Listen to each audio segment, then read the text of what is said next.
പഴയ സോഡ കച്ചവടക്കാരന്റെ ജീവിതത്തെ പച്ചപിടിപ്പിച്ച സമൃദ്ധിയുടെ സുവിശേഷം. 19-ാം നൂറ്റാണ്ടിന്റെ അവസാനത്തിൽ തുടക്കം കുറിച്ച് 20-ാം നൂറ്റാണ്ടിന്റെ ആരംഭത്തിൽ വേരുപിടിച്ച് 21-ാം നൂറ്റാണ്ടിൽ തഴച്ചു വളർന്ന ഒരു പഠിപ്പിക്കലാണ് പ്രോസ്പെരിറ്റി ഗോസ്പൽ അഥവാ സമൃദ്ധിയുടെ സുവിശേഷം. ആരോഗ്യത്തിന്റെയും സമ്പത്തിന്റെയും സുവിശേഷം എന്നും ഇത് അറിയപ്പെടുന്നു. സമൃദ്ധിയുടെ സുവിശേഷത്തിന്റെ വക്താക്കൾ ജീവിതത്തിൽ സമൃദ്ധി ഉണ്ടാകുമെന്നും ദാരിദ്ര്യം, രോഗം, മറ്റ് അസുഖങ്ങൾ എന്നിവയിൽ നിന്നുള്ള മോചനവും വാഗ്ദാനം ചെയ്യുന്നു. വിശ്വാസികൾ ജീവിതത്തിൽ സമൃദ്ധമായി അനുഗ്രഹിക്കപ്പെടണമെന്ന് ദൈവം ആഗ്രഹിക്കുന്നുവെന്നും ശാരീരിക ക്ഷേമവും ഭൗതിക സമ്പത്തും എല്ലായ്പ്പോഴും വിശ്വസ്തർക്കുള്ള ദൈവഹിതമാണെന്നും ഇവർ പഠിപ്പിക്കുന്നു. രോഗവും ദാരിദ്ര്യവും അവർ ശാപങ്ങളായി കാണുന്നു. പ്രായശ്ചിത്തത്തിലൂടെ, സ്തോത്രകാഴ്ചയിലൂടെ അവയെ തകർക്കുവാൻ കഴിയുമെന്നും അവർ പഠിപ്പിക്കുന്നു. ഇവർ ക്രിസ്തുവിനെ ഒരു രോഗശാന്തിക്കാരനായും സമൃദ്ധി വാരിക്കോരി കൊടുക്കുന്നയാളായും ചിത്രീകരിക്കുന്നു. വിശുദ്ധ വേദപുസ്തകവുമായി ഇവർക്ക് യാതൊരു ബന്ധവുമില്ല. വചനത്തെ, വിശുദ്ധ വേദപുസ്തകത്തെ ഈ സാത്താന്മാർ ഒരു മറയാക്കിയിരിക്കുന്നു എന്ന് ചുരുക്കം. വില്യം വാക്കർ അറ്റ്കിൻസണിന്റെ തോട്ട് വൈബ്രേഷൻ, നെപ്പോളിയൻ ഹില്ലിന്റെ think and grow rich, Norman Vincent പീലിന്റെ the power of positive thinking, Louise ഹേയുടെ you can heal your life, Rhonda ബൈർണിന്റെ ദി സീക്രട്ട് എന്നിവയുൾപ്പെടെ 20-ാം നൂറ്റാണ്ടിൽ ഇറങ്ങിയ നിരവധി പുസ്തകങ്ങൾ ഈ ആശയങ്ങൾ പ്രചരിപ്പിച്ചു. ഓരോന്നും ദശലക്ഷക്കണക്കിന് കോപ്പികൾ വിറ്റുപോയി. ഇത് മേടിച്ചു വായിച്ചവന്മാർ അപ്പോസ്തലന്മാരായും പ്രവാചകന്മാരായും സ്വയം വേഷം കെട്ടി ഇറങ്ങി. ക്രിസ്തുവിന്റെ പരാമർശമില്ലാതെ പ്രസംഗിച്ചവർ സക്സസ് കോച്ചുമാരായി, മോട്ടിവേഷൻ സ്പീക്കർമാരായി. ഈ ആശയത്തോടൊപ്പം അല്പം ബൈബിൾ വചനങ്ങളും കൂടി തിരികെ കയറ്റിയവർ പ്രവാചകന്മാരായി. ഇവന്മാരാണ് നമ്മുടെ നാട്ടിൽ അപ്പോസ്തലന്മാരായി ഇന്ന് വിലസുന്നത്. അമേരിക്കൻ പെന്തക്കോസ്തലിസത്തിന്റെ ചില വക്താക്കളാണ് പ്രധാനമായും ഈ പുതിയ ചിന്താ ആശയങ്ങൾ ക്രിസ്ത്യൻ ദൈവശാസ്ത്രവുമായി ബ്ലെൻഡ് ചെയ്ത് മാർക്കറ്റ് ചെയ്തത്. പ്രോസ്പെരിറ്റി സുവിശേഷത്തിന്റെ ആദ്യത്തെ മുഖ്യധാരാ വക്താവായി അറിയപ്പെട്ടത് ഓറൽ റോബർട്ട്സ് ആണ്. തന്റെ ശുശ്രൂഷയ്ക്ക് സംഭാവന ചെയ്ത ആൾക്ക് 7 ഇരട്ടി തിരികെ ലഭിക്കുമെന്ന് പ്രഖ്യാപിച്ചുകൊണ്ട് അദ്ദേഹം സീഡിംഗ് അഥവാ വിതയ്ക്കുക എന്ന ആശയം പ്രസംഗിച്ചു. ഇതേ ആശയം കോപ്പിയടിച്ചാണ് നമ്മുടെ നാട്ടിലെ സകല തീവട്ടികളും തീവട്ടിക്കൊള്ള നടത്തുന്നത് എന്ന് മനസ്സിലാക്കുക. ഉള്ളതിൽ വലുതെടുത്തിട്, അമർത്തി കുലുക്കിയിട്, നിനക്ക് 10ഉം 60ഉം 100ഉം മേനിയായി ലഭിക്കും, വാരി വിതയ്ക്കൂ എന്നൊക്കെ ഇവന്മാർ സ്റ്റേജിൽ നിന്ന് അമർന്നത് മേൽപ്പറഞ്ഞന്മാരുടെ വാക്കുകൾ കോപ്പിയടിച്ചാണ്. അരിഞ്ഞാണം ഊരി എറിയുവാൻ നിൽക്കുന്ന സകല മൊണ്ണകളും ഇത് കേൾക്കണം, മനസ്സിലാക്കണം. 20-ാം നൂറ്റാണ്ടിന്റെ 2ാം പകുതിയോടെ ടെലി ഇവാഞ്ചലിസം എന്നൊരു ശൈലിയും രൂപം കൊണ്ടു. ഓറൽ റോബർട്ട്സിനെ കൂടാതെ ജിം ബക്കർ, ടാമി ഫൈബക്കർ, പോള വൈറ്റ്കെയിൻ, ക്രെഫ്ലോ ഡോളർ, ബെന്നി ഹിൻ തുടങ്ങിയ US-ലെ ടെലി ഇവാഞ്ചലിസ്റ്റുകൾ അവരുടെ അഭിവൃദ്ധി ദൈവശാസ്ത്രത്തിലൂടെ അനുയായികളെയും ഗണ്യമായ സമ്പത്തും നേടുകയുണ്ടായി. പിന്നീട് പലരും ജയിലിലുമായി എന്നതും ചരിത്രം. മേൽപ്പറഞ്ഞ വചനക്കൊള്ളക്കാരന്മാരോട് ചുവടുപിടിച്ചാണ് നമ്മുടെ നാട്ടിലും സ്വയം പ്രഖ്യാപിത അപ്പോസ്തലന്മാരും ദേവദാസന്മാരും ഈ കച്ചവടത്തിനായി ഇറങ്ങിയത്. മേൽപ്പറഞ്ഞ പുസ്തകങ്ങൾ വായിച്ചും മേൽ പ്രസ്താവിച്ചവരുടെ ശൈലി കോപ്പിയടിച്ചുമാണ് നമ്മുടെ നാട്ടിലും ഈ വചനക്കൊള്ളക്കാർ വിശ്വാസികളെ പറ്റിച്ച് കോടീശ്വരന്മാർ ആയി മാറിയത്. പവർ ഓഫ് പോസിറ്റീവ് തിങ്കിങ്, സ്വപ്നം കാണാൻ പഠിപ്പിച്ച് ആഗ്രഹിക്കുന്നതൊക്കെയും ലഭിക്കും എന്ന് വിശ്വസിപ്പിച്ച് ആ തോട്ട് ഫോഴ്സിന്റെ ശക്തിയാൽ ലക്ഷ്യം നേടുന്ന ഈ ടെക്നിക് ശരിയായി വിനിയോഗിച്ചാൽ, അതുപോലെ പ്രയത്നിച്ചാൽ ലക്ഷ്യം നേടാം. എന്നാൽ ഇവർ ചെയ്യുന്നത് വിശ്വാസികളെ വെറുതെ മോഹിപ്പിച്ച്, കൊതിപ്പിച്ച്, ഇപ്പോൾ ലഭിക്കും എന്ന പ്രതീതി ജനിപ്പിച്ച് പാവപ്പെട്ട വിശ്വാസികളുടെ സമ്പത്ത് കൊള്ളയടിക്കുകയാണ് ഇവന്മാർ ചെയ്യുന്നത്. അഭിവൃദ്ധി അപ്പോസ്തലന്മാർക്ക് മാത്രം. അഭിവൃദ്ധിയുടെ സുവിശേഷക്കാരന്മാർ അവർക്ക് വളരെ അഭിവൃദ്ധിയുണ്ട്, അവർ വളരെ സമ്പന്നരാണ് എന്ന് അഭിനയിക്കും. അതുകൊണ്ടാണ് ഈ വചനവെടിവുകൾ കടം മേടിച്ചാണെങ്കിലും സൂട്ടും കോട്ടും ഒക്കെ ഇട്ട് നടക്കുന്നത്, ലക്ഷറി കാറുകളിൽ സഞ്ചരിക്കുന്നത്. വിശ്വാസികൾക്ക് തോന്നണം ഇതൊക്കെ പ്രാപ്യമാണെന്ന്. പണം വിശ്വാസികളോട് തെണ്ടാതെ എന്തുകൊണ്ട് ഇവന്മാർ ദൈവത്തോട് ചോദിക്കുന്നില്ല എന്ന് നിങ്ങൾ ചിന്തിച്ചിട്ടുണ്ടോ? ഇല്ല, ഞങ്ങൾ അങ്ങനെ ഒന്നും ചിന്തിക്കത്തില്ല. സൂത്രവും ഹല്ലേലൂയയും ആമേനും മാത്രമേ ഞങ്ങൾ പറയൂ. അതുകൊണ്ടാണല്ലോ ഞങ്ങളെ മൊണ്ണകൾ എന്ന് വിളിക്കുന്നത്. പ്രോസ്പെരിറ്റി വചന കച്ചവടത്തിലൂടെ കോടീശ്വരന്മാരായി തീർന്ന നമ്മുടെ നാട്ടിലെ വചനക്കൊള്ളക്കാരന്മാരാണ് തീവട്ടി തെങ്കുവും അവന്റെ പിടിച്ചുവെപ്പുകാരൻ തോമസ് കുട്ടിയും. പട്ടിണി കൊണ്ട് ഓട്ടതൂറി നടന്നവന്മാരാണ് ഇവന്മാർ. അതുപോലെ കൊട്ടാരക്കരയിലെ അപ്പോസ്തലൻ ടിൻഡുമോൻ 10ാം ക്ലാസ്സിൽ 2 തവണ തോറ്റ് ടാറുമണിക്ക് പോയിരുന്ന ആളാണില്ലവൻ. ഇപ്പോൾ അപ്പോസ്തലനായി, സ്യൂട്ടായി, കോട്ടായി. ഞാൻ പറഞ്ഞാൽ വിസ വരും, ഞാൻ പറഞ്ഞാൽ ക്യാൻസർ മാറും, അയാമാൻ അപ്പോസ്തലൻ. അതുപോലെ പന്തളത്ത് റോഡ് വെക്കിൽ സോഡാ കച്ചവടവുമായി നടന്ന ആളാണ് താരു. ജീവിതം കോഞ്ഞട്ടയായപ്പോൾ പ്രോസ്പെരിറ്റി കച്ചവടത്തിനിറങ്ങി. ഇന്ന് കോടീശ്വരൻ. പണ്ട് കീറിയ കൈനയുമായി നടന്ന താരു ഇന്ന് 5 മിനിറ്റിനുള്ളിൽ 5 ഡ്രസ്സ് മാറും. പട്ടിന്റെ പളവള മിന്നുന്ന ജുബയും കുർത്തയുമാണ് വേഷം. അത്താഴപ്പട്ടണിക്കാരന്റെ മുന്നിൽ ഇങ്ങനെ വന്നു നിന്ന് ഷോ കാണിച്ചാലേ ലവന്റെ നിക്കറിൽ കിടക്കുന്ന കാശ് താരുവിന്റെ ചട്ടിയിൽ വീഴൂ. വിശ്വാസികളുടെ നേർച്ച പിടുങ്ങി അല്പം ദശ വന്നപ്പോൾ ഇന്ന് ഇവന് പാവപ്പെട്ടവനെ കണ്ടാൽ അറപ്പാണ്. സ്തോത്ര കാഴ്ച പിടുങ്ങുവാൻ ഈ സാമൂഹ്യ വിരുദ്ധനും കുടുംബം കലക്കിയും വചനക്കൊള്ളക്കാരനുമായ ഈ ജുബയിട്ട സാത്താൻ നടത്തുന്ന കോലാഹല കച്ചേരിയും പണം പിടുങ്ങൽ ശുശ്രൂഷയും ഒന്ന് കാണുക. സ്ഥലം മേടിക്കാൻ ആഗ്രഹിക്കുമ്പോ എന്റെ കൂടെ നമ്മുടെ കൂടെ ഉള്ള ജൂലി മോളോട് ഞാൻ ചോദിച്ചു, മോളെ ആ സ്ഥലം ആ ഏരിയ എനിക്ക് ഇഷ്ടമാ. ഞങ്ങൾ അതിന് ഗൂഗിൾ മാപ്പ് ചെയ്തു. എന്നിട്ട് ആ വേറെ വല്ലവരുടെ ഒക്കെ വസ്തുവാ. ഞങ്ങൾ അതിനെ ഗൂഗിൾ മാപ്പ് ചെയ്തിട്ട് അതിനൊരു സ്കെച്ച് വരച്ചു. ഇത് മുഴുവൻ ചർച്ചിൻ്റെതാകട്ടെ. നീ വരയ്ക്കുന്ന അതിരുകളാ നിന്റെ കൈകളിൽ വരാൻ പോകുന്നത്. കൊട്ടാരങ്ങളിലേക്ക് വളരും. പൂണയിലെ രാജാവിന്റെ വീട്ടിൽ പോകും. സൗദിയിലെ രാജാവിന്റെ വീട്ടിൽ പോകും. ഒമാനിലെ രാജാവിന്റെ വീട്ടിൽ പോകും.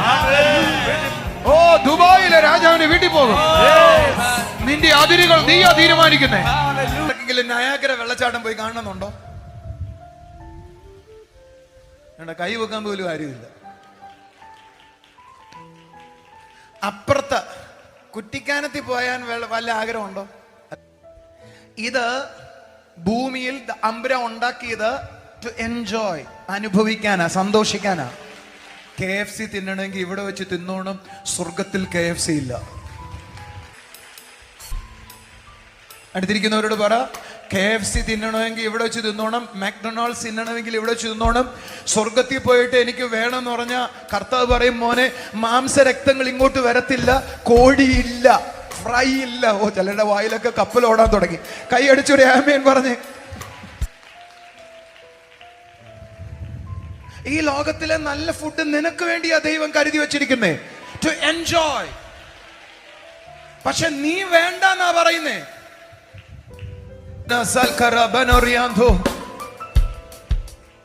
ലോകം പിശാചിന്റെ ആണെന്നും അത് എന്നിലേക്ക് വന്ന, ഞാൻ പറയുന്ന സ്റ്റേറ്റ്മെന്റ് ഭയങ്കരമാണ്.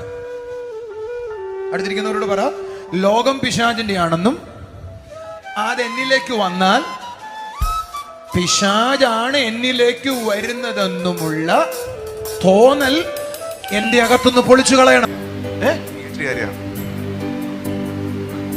PhD-യാ തകർത്ത് വൃത്തിയിടുന്നില്ല നിന്നെ കാണാൻ. കുറച്ചും കൂടെ തടി വെച്ചാൽ നല്ലത്.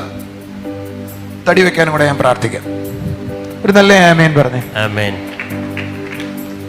PhD-ക്കാർക്ക് വിവരമുള്ള ആളാ. അതുകൊണ്ട് ആ ചെട്ടെന്ന് ചിന്തിച്ച് ഇത് കള്ളത്തിനും വല്ലതും ആയിരിക്കുമോ? തലയിൽ കുറച്ച് സാധനം ഉണ്ട് കേട്ടോ, അതാ പ്രശ്നം. ദൈവഷ്ടത്തിൽ ജീവിക്കാന്ന് പറഞ്ഞ അനുഗ്രഹത്തിൽ ജീവിക്കാം. അനുഗ്രഹം എന്നൊന്നും പറയല്ല, ധനവാനായി ജീവിക്കാം. അങ്ങനെ ആ വാക്കൊന്ന് മാറ്റും. സോറി, ധനവാനായിട്ട് ജീവിക്കണം. എസകലാണ് ഇവിടെ മീറ്റിംഗ് നടത്തുവോ? 10-40 ലക്ഷം രൂപയെങ്കിലും ആ ഹോളിൽ ചെയ്യണതിന് വേണം.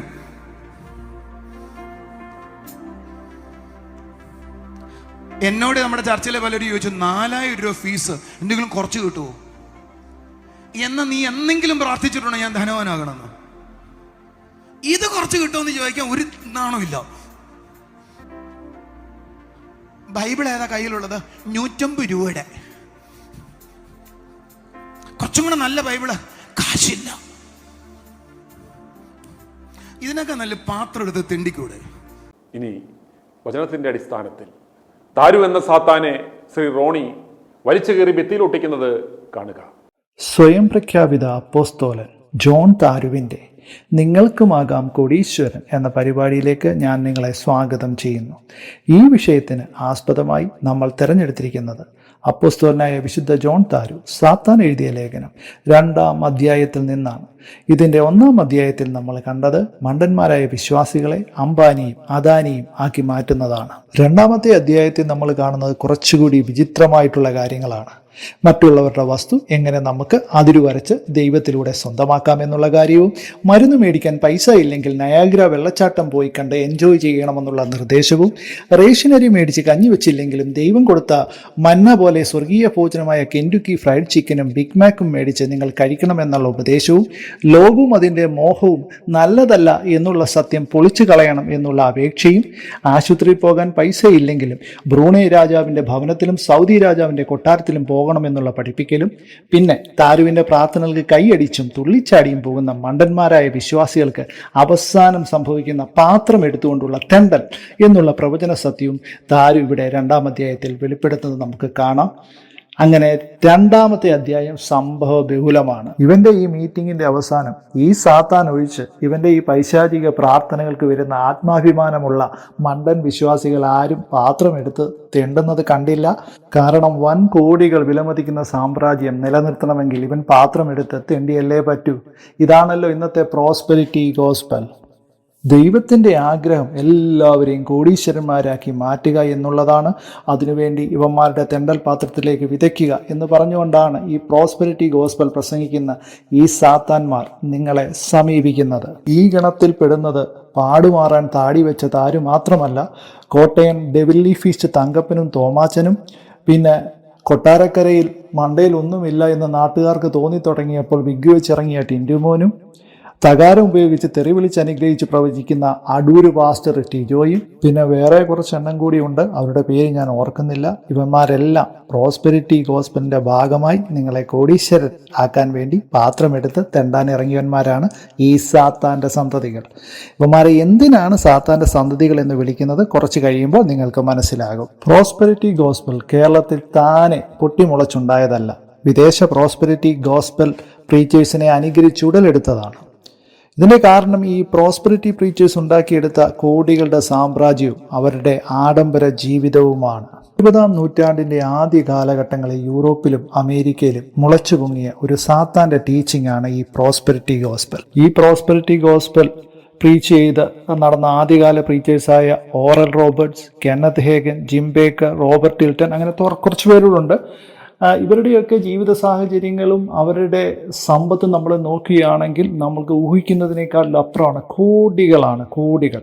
അതുപോലെ ഇന്നത്തെ കറന്റ് പ്രീച്ചേഴ്സായ Kenneth Copeland, David Oyedepo, Pat Robertson, Joel Osteen, Benny Hinn, TD. Jakes, ഇവരെയൊക്കെ എടുത്ത് നമ്മൾ നോക്കിയാലും ഇവർക്ക് കോടികളുടെ സാമ്രാജ്യവും ആഡംബര ജീവിതവുമാണ് ഇവരെ നയിക്കുന്നത്. മാത്രമല്ല അവരുടെ പലരുടെയും പേരിൽ സാമ്പത്തിക തട്ടിപ്പ് കേസുകളുമുണ്ട്. ഇവന്മാരുടെ ഈ സാമ്പത്തിക വളർച്ചയാണ് ഇന്ന് കേരളത്തിലെ പല പാസ്റ്റർമാർക്കും പ്രചോദനമായി തീർന്നിരിക്കുന്നത്. ഈ ബൈബിളിൽ അറിവുള്ളവർക്ക് അറിയാം പ്രോസ്പെരിറ്റി ഗോസ്പൽ വചനവിരുദ്ധമാണ് എന്നുള്ളത്. കാരണം ദൈവത്തിൻ്റെ പദ്ധതി നമ്മളെ ധനവാനാക്കുകയല്ല, ആത്മീയനാക്കുകയാണ്. പുതിയ നിയമവചനത്തിൻ്റെ അടിസ്ഥാനത്തിൽ ദൈവം ഓരോ വ്യക്തിയിൽ നിന്നും ആഗ്രഹിക്കുന്ന പരിപൂർണമായ സ്നേഹവും വിശ്വാസവുമാണ്. അതുകൊണ്ടാണ് യേശു മത്തായിയുടെ സുവിശേഷം 6-ാം അധ്യായത്തിൽ അതിൻ്റെ 24-ാമത്തെ വാക്യത്തിൽ ഇങ്ങനെ പറഞ്ഞിരിക്കുന്നത്, 2 യജമാന്മാരെ സേവിപ്പാൻ ആർക്കും കഴിയുകയില്ല. അങ്ങനെ ചെയ്താൽ ഒരുത്തനെ പകച്ച് മറ്റവനെ സ്നേഹിക്കും, അല്ലെങ്കിൽ ഒരുത്തനോട് പറ്റിച്ചേർന്ന് മറ്റവനെ നിരസിക്കും. നിങ്ങൾക്ക് ദൈവത്തെയും മാമോനെയും സേവിപ്പാൻ കഴിയില്ല. ഇവിടെ കാര്യം വ്യക്തമായിട്ട് യേശു പറഞ്ഞു കഴിഞ്ഞിരിക്കുന്നു. നിങ്ങൾക്ക് പണത്തെയും ദൈവത്തെയും ഒരുപോലെ സ്നേഹിക്കാൻ കഴിയുകയില്ല. No one can serve 2 masters. അതായത് നിങ്ങളുടെ മാസ്റ്റർ ആരാണ് എന്നുള്ളത് നിങ്ങൾ ഡിസൈഡ് ചെയ്യണം. ഒന്നുകിൽ പണം അല്ലെങ്കിൽ ദൈവം. ഇന്ന് സാത്താൻ വിശ്വാസികളെ വഴിതെറ്റിക്കുന്ന തന്ത്രമാണ് ഈ ധനത്തോടുള്ള ആർത്തി. പണത്തിൻ്റെ പുറകെ ഓടുന്നവർ ദൈവത്തിൽ നിന്നുള്ള സ്നേഹത്തിൽ നിന്നും വിശ്വാസത്തിൽ നിന്നും അകന്നു പോകുന്നത് നമുക്ക് കാണാൻ സാധിക്കും. താരും അടക്കമുള്ള ഈ സാത്താന്മാർ എന്താണ് നമ്മളെ പഠിപ്പിക്കുന്നത്? നിങ്ങൾക്ക് ധനമുണ്ടെങ്കിലേ നിങ്ങൾക്ക് കൊടുക്കുവാൻ കഴിയുള്ളൂ. അതുകൊണ്ട് നിങ്ങൾക്ക് കൊടുക്കുവാൻ വേണ്ടി ധനം വേണ്ടതുകൊണ്ട് നിങ്ങൾ ധനവാന്മാരാകാൻ ദൈവത്തോട് പ്രാർത്ഥിക്കണം. ഇവന്മാരുടെ അജണ്ടയിൽ ഈ കൊടുക്കുക എന്ന് പറയുന്നത് ദരിദ്രന്മാർക്കല്ല, പാസ്റ്റർക്കാണ്. എന്നാൽ ബൈബിളിൻ്റെ അടിസ്ഥാനത്തിൽ കൊടുക്കുക എന്ന് പറയുന്നത് പാസ്റ്റർക്കല്ല, ദരിദ്രന്മാർക്കും വിധവകൾക്കും അനാഥന്മാർക്കുമാണ്. ഞാൻ ഡീറ്റെയിൽഡായിട്ട് ഈ വിഷയത്തെക്കുറിച്ച് ദശാംശം എന്ന വിഷയത്തെ ആസ്പദമാക്കി 3 എപ്പിസോഡായിട്ട് സംസാരിച്ചിട്ടുണ്ട്. അത് i2i ന്യൂസിൽ കിടപ്പുണ്ട്. ആവശ്യമുള്ളവർക്ക് അത് കാണാവുന്നതാണ്. ഇവരുടെ ഈ ചതിക്കുഴിയിൽ പോയി വീഴുന്നത് കൂടുതലും സ്വന്തം അയൽക്കാരെക്കാട്ടിലും ബന്ധുക്കളെക്കാട്ടിലും സാമ്പത്തികമായിട്ട് ഉയർന്നു നിൽക്കണമെന്നുള്ള അത്യാഗ്രഹത്തിൽ ഓടുന്നവരാണ്. നിങ്ങൾ സമ്പന്നതയിൽ നിന്നാണ് ദൈവത്തിന് കൊടുക്കണമെങ്കിൽ ദൈവം നിങ്ങളെ സമ്പന്നരാക്കി സൃഷ്ടിച്ചാൽ പോരായിരുന്നോ?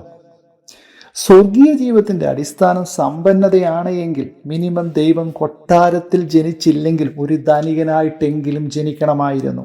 പക്ഷേ യേശുവിന് ഈ ഭൂമിയിൽ ഒരു ഭവനം പോലും ഇല്ലായിരുന്നു.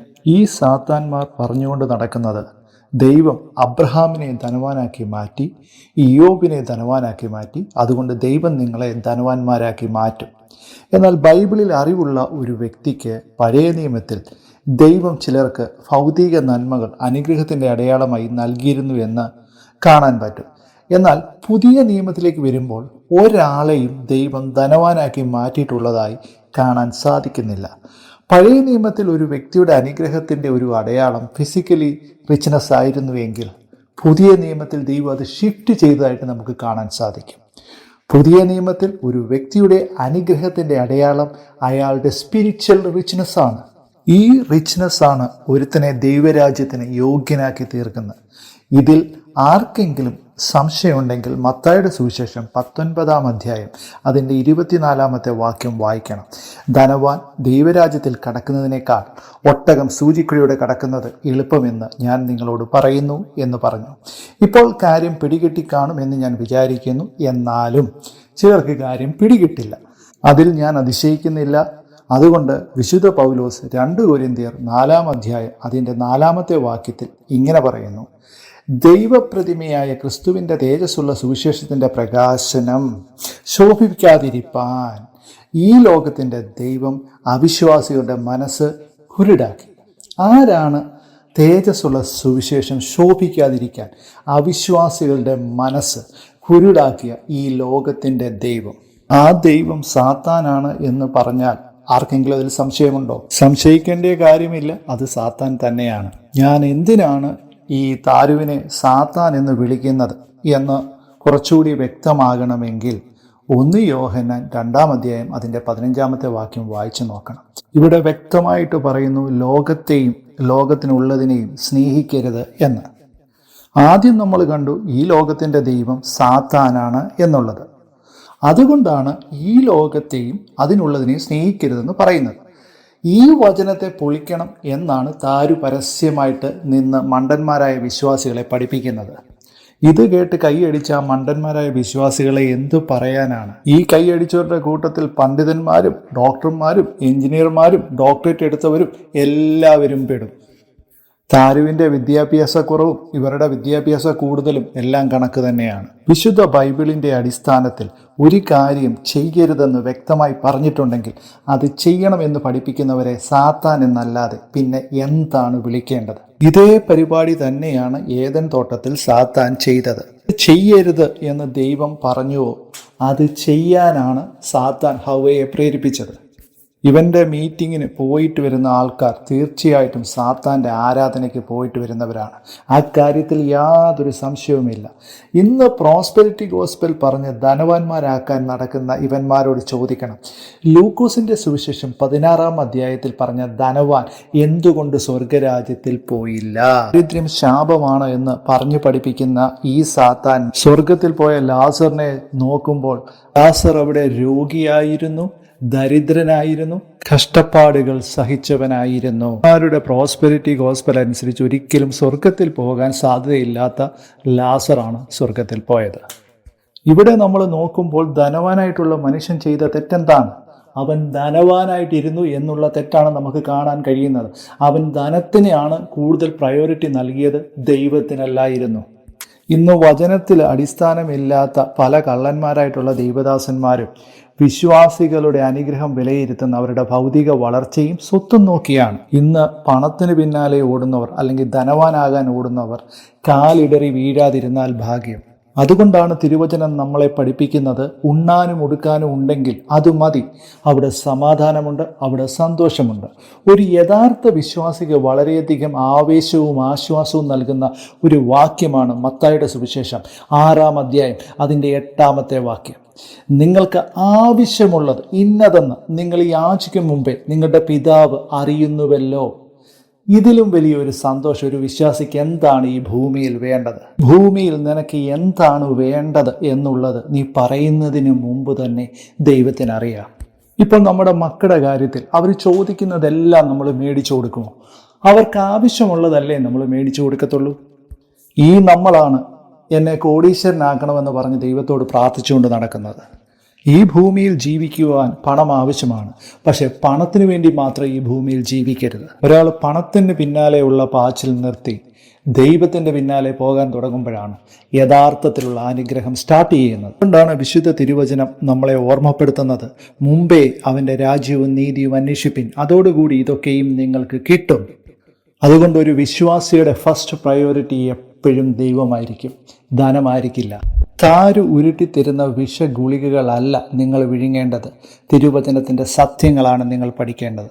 വിശുദ്ധ തിരുവചനം പരിശോധിക്കുകയാണെങ്കിൽ ധാരാളം വാക്യങ്ങൾ ധനസമ്പാദനത്തിനെതിരെ പറയുന്നതായിട്ട് നമുക്ക് കാണാൻ കഴിയും. അതെല്ലാം വായിക്കാൻ എനിക്കിവിടെ നേരമില്ല. എങ്കിലും ഒരു വാക്യം ഞാനൊന്ന് വായിക്കട്ടെ. 1 തീമോഥെയോസ് 6-ാം അധ്യായം അതിൻ്റെ 10-ാമത്തെ വാക്യം, ദ്രവ്യാഗ്രഹം സകല ദോഷത്തിനും കാരണമല്ലോ.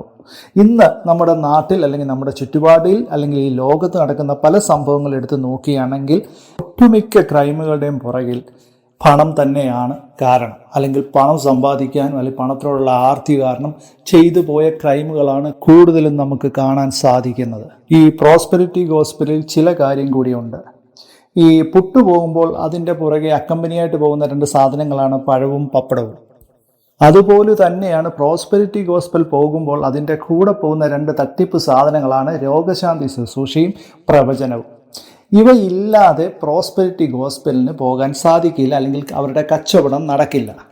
അതുകൊണ്ടാണ് ഇവന്മാരെ ഹീലിംഗ് കൊടുക്കുന്ന വീഡിയോകൾ ബൂസ്റ്റ് ചെയ്ത് TV-കളിലും സോഷ്യൽ മീഡിയകളിലും എല്ലാം ഇടുന്നതിൻ്റെ കാരണം.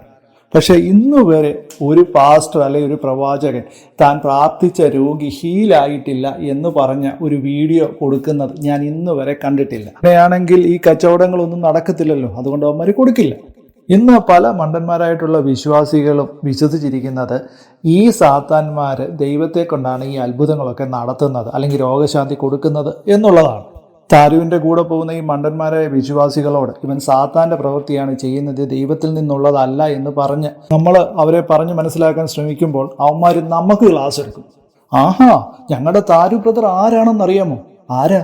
അദ്ദേഹം ഒരു രോഗിയെ നോക്കിയാൽ മതി, സ്കാനിങ് മെഷീൻ പോലെയാണ് ആ നോട്ടം. എല്ലാ രോഗമുള്ള അവയവങ്ങളും പിടികിട്ടും.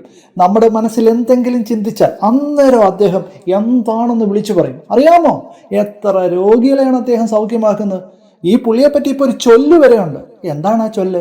താരു ഉള്ളിടത്ത് രോഗമില്ല. ഇതാണ് ഇവൻ്റെ കൂടെ നടക്കുന്ന മണ്ടന്മാരായിട്ടുള്ള വിശ്വാസികളുടെ അവസ്ഥ. ഞാൻ തമാശ പറഞ്ഞതല്ല. ബൈബിളിൻ്റെ അടിസ്ഥാനത്തിൽ നമ്മൾ പരിശോധിക്കുകയാണെങ്കിൽ ഇവന്മാർ കാണിക്കുന്ന പല അത്ഭുത പ്രവർത്തികളും പിശാചിൽ നിന്ന് വരുന്നതാണ്. സംശയമുണ്ടെങ്കിൽ നിങ്ങൾ മത്തായിയുടെ സുവിശേഷം 24-ാം അധ്യായം അതിൻ്റെ 24-ാമത്തെ വാക്യം വായിക്കണം. എല്ലാ ക്രിസ്തുക്കളും പ്രവാചകന്മാരും എഴുന്നേറ്റ് കഴിയുമെങ്കിൽ വൃതന്മാരെ തെറ്റിപ്പാനായി വലിയ അടയാളങ്ങളും അത്ഭുതങ്ങളും കാണിക്കും. എന്താണ് നിങ്ങളിവിടെ വായിക്കുന്നത്? ഈ കള്ളന്മാർ അത്ഭുതങ്ങളും അടയാളങ്ങളും കാണിക്കും. അത് എവിടെ നിന്ന് വരുന്നു? പിശാചിൽ നിന്ന് വരുന്നു. മാത്രമല്ല 2 തെസ്സലോനിക്കർ 2-ാം അധ്യായം അതിൻ്റെ 9-ാമത്തെ വാക്യം വായിക്കുമ്പോൾ ഇങ്ങനെ കാണുന്നു, അധർമ്മമൂർത്തിയുടെ പ്രത്യക്ഷത നശിച്ചു പോകുന്നവർക്ക് സാത്താൻ്റെ വ്യാപാര ശക്തിക്ക് ഒത്തവണ്ണം വ്യാജമായ സകല ശക്തിയോടും അടയാളങ്ങളോടും അത്ഭുതങ്ങളോടും അനീതിയുടെ സകല വഞ്ചനയോടും കൂടിയായിരിക്കും.